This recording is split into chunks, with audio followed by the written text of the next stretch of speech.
Daniel Ørum, og kan byde velkommen til Mette Væver. Velkommen til. Tak skal du have. Du er fra lokalområdet, og du er faktisk lokalt kendt. Der er nok en hel del, der kender dig fra Paradise Hotel for et par sæsoner siden. Ja, det er lige et par år siden i hvert fald. Ja, sæson 7, så vidt jeg husker. Ja. Faktisk en af de eneste sæsoner, jeg har set af Paradise Hotel. Er det rigtigt? Ja. Så hæppede du vel på mig? Selvfølgelig gjorde det. Det var godt. Det er ved at være nogle år siden nu. Hvad sæson er vi nået til nu? Jeg tror, vi skal til 12, skal vi ikke? Følger du stadigvæk med i det? Fuldstændig, både det danske, svenske og norske. Hvad med sammenholdet for dem, du var sammen med i din sæson? Snakker man stadigvæk? Holder man kontakten? Ja, lidt, men efter jeg fik et barn, så gik det sådan lidt ned ad bakke. Okay, de andre, de fester jo stadigvæk at lave tv. Okay, så du er bare blevet mor, der holder dig sådan lidt hjemme for dig selv? Ja, jeg møder dem en gang imellem. Hvornår fik du barn? Og det er 2,5 år siden. Okay, så tillykke, selvom det er 2,5 år siden. Hvad har du lavet de sidste 2,5 år, så efter du er blevet mor? Jamen, jeg er gået i skole. Ja. Endelig fået taget min 10. klasse, det har jeg jo ligesom ikke fået gjort. Så det har jeg, så nu går jeg på VUC i Skive og tager en HF. Og hvad vil du gerne uddanne til?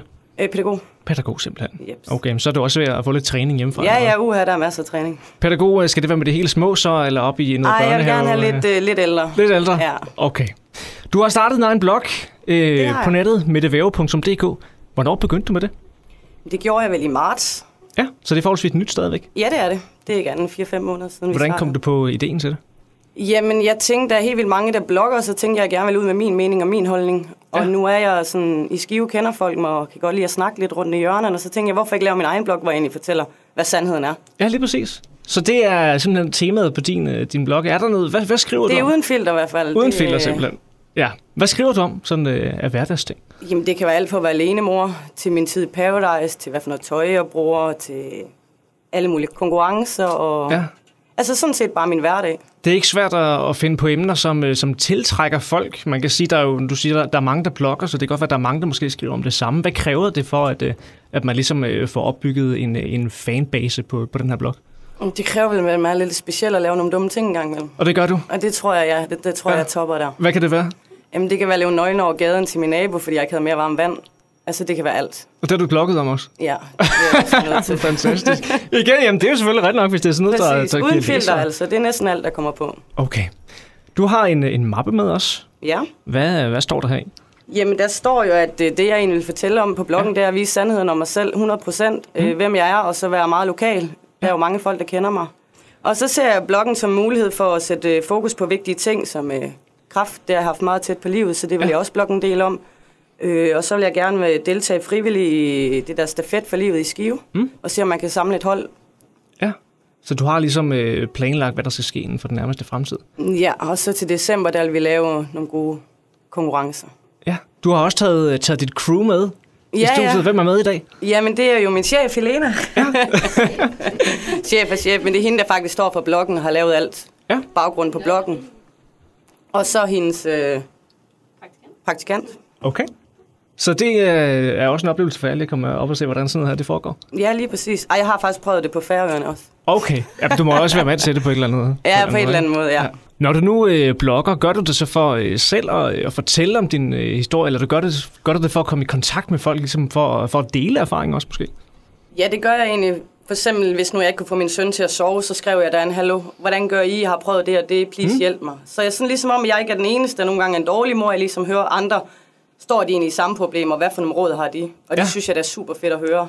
At jeg faktisk ikke er den eneste af en elendig mor nogle gange. Går du selv ind på andre blogs, som måske handler lidt om det samme som din blog, for at få lidt inspiration, eller også for at komme i kontakt med andre blogger? Nej, faktisk ikke. Jeg kender Anne Due personligt, så jeg har da snakket lidt med hende om, hvordan det var at starte bloggen og det. Okay, så der er kommet lidt hjælp derfra? Ja, lidt hjælp er der. Bliver du stadigvæk genkendt sådan på gaden?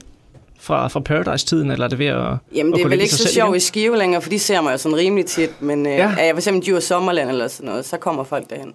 Okay. Er det også noget, der kommer til at foregå meget på din blog stadigvæk? Eller er det noget, du måske begynder at lægge lidt bag dig med tiden, tror du? Det tror jeg gør, fordi andre folk gør. Nu kommer der jo nye deltagere til, og så er det ligesom dem, der er de kendte, eller hvad man siger, og så er det ligesom dem, der får opmærksomheden. Så man kan sige, det kan godt være, at du valgte sådan at bevæge din blog over på noget lidt andet?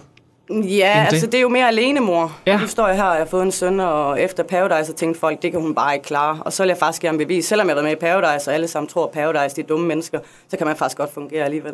Hvordan klarer du det at være alenemor, men du stadigvæk har studier og så videre ved siden af? Hvordan får du tid til det hele? Det er bare sådan noget, man planlægning. Ja. Nu er jeg både studie, og så arbejder jeg i børnehaven, og så er jeg nede på A-bar. i weekenderne, så det er bare noget, man skal have tid til. Og så bloggen ved siden af også selvfølgelig. Ja. Er det noget, du vil gøre til noget fuldtid? Måske. Der er jo også nogen, der rent faktisk lever af blogge og får en masse penge ind på reklamer og så videre. Hvad er målet med det hele? I målet det er, der kan komme til at leve af det på et eller andet tidspunkt. Ja. Det skal der ikke være nogen hemmelighed. Så der dropper du din pædagoguddannelse, når det kommer dertil måske? Måske en god idé at have den med, men kan jeg leve af bloggen, så selvfølgelig er det der en god ting. Ja, lige præcis. Hvad sker der inden for nærmeste fremtid på din blog, hvis du skal finde nogle deciderede highlights? Jamen, det kommer vel her til december, hvor vi er i gang med at lave en julekalender, hvor der kommer nogle konkurrencer hver dag og mulighed for at vinde nogle fede præmier. Hvordan forbereder man sig til sådan en julekalender? Hvad kommer det til at gå ud på? Hvis du vil afsløre noget nu, selvfølgelig. Jeg må ikke afsløre det hele, og nu står min lille chef her jo. Hun må holde sig for ørerne. Ja.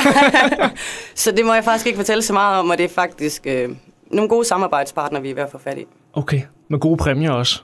Det kan du så ikke noget, man vinder en par kiks eller et eller andet fra Rema? Hvad? Ja, nogle anderledes ting. Det bliver ikke bare sådan vinde en bil eller et eller andet.